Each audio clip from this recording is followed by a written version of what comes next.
Hola, bienvenido a Podcast y de la Montería, un podcast donde hablamos del Señor y su palabra. Hechos capítulo 17.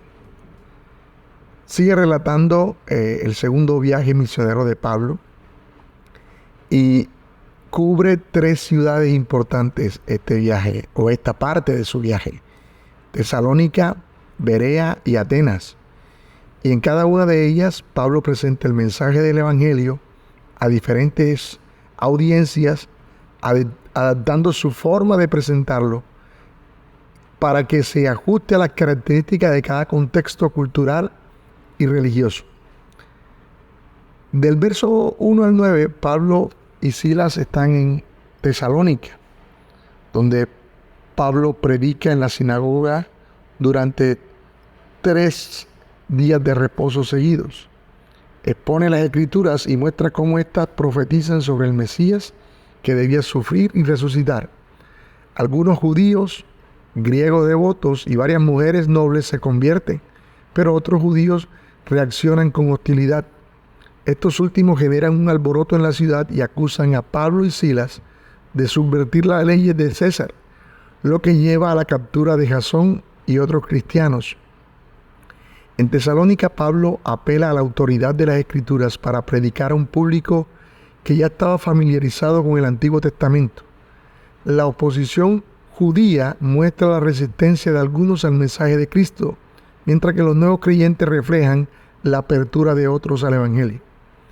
Su ejemplo, el de Pablo, nos recuerda la importancia de usar un enfoque relevante y claro cuando compartimos nuestra fe y de esperar oposición en ciertos contextos.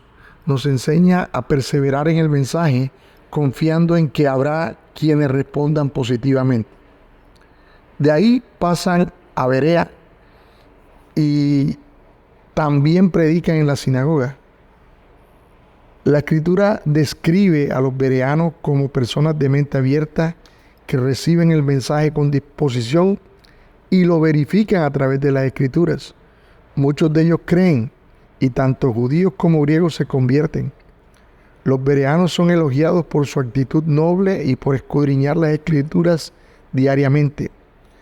La comparación con Tesalónica resalta el valor de la diligencia en el estudio bíblico y de mantener una mente abierta para comprender el mensaje de Dios.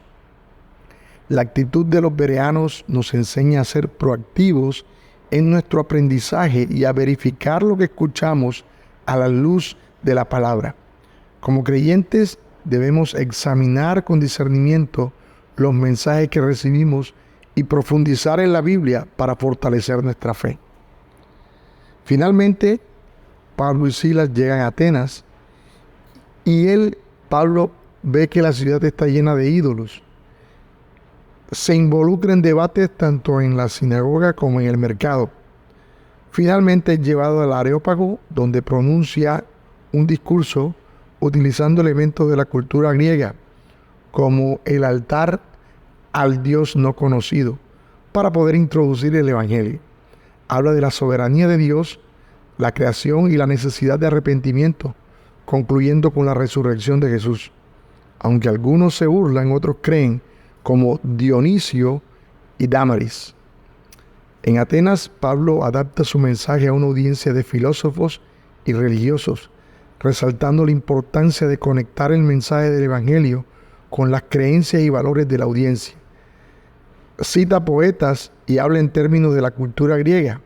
Muestra cómo el Evangelio puede ser contextualizado sin comprometer, y esto es fundamental, sin comprometer su contenido esencial. El ejemplo de Pablo en Atenas nos invita a comunicar el Evangelio de manera que sea relevante en la cultura, aprovechando los puntos de conexión que ofrece cada contexto. También nos desafía a conocer las creencias y perspectivas de quienes nos rodean para compartir el mensaje de manera accesible y respetuosa. En conclusión, este capítulo muestra cómo Pablo adapta su evangelismo, no el evangelio, no lo negocia, sino que adapta su forma de presentarlo según el contexto, ya sea en Tesalónica, Berea y Atenas, utilizando sus elementos culturales y filosóficos, y en cada uno de los casos mantiene su mensaje central. Jesús es el Mesías y Salvador. Este capítulo nos motiva a ser versátiles y sensibles a las necesidades de nuestra audiencia, además de perseverar ante la oposición.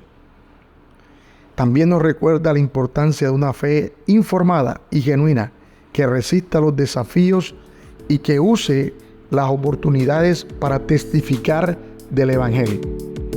Dios te bendiga.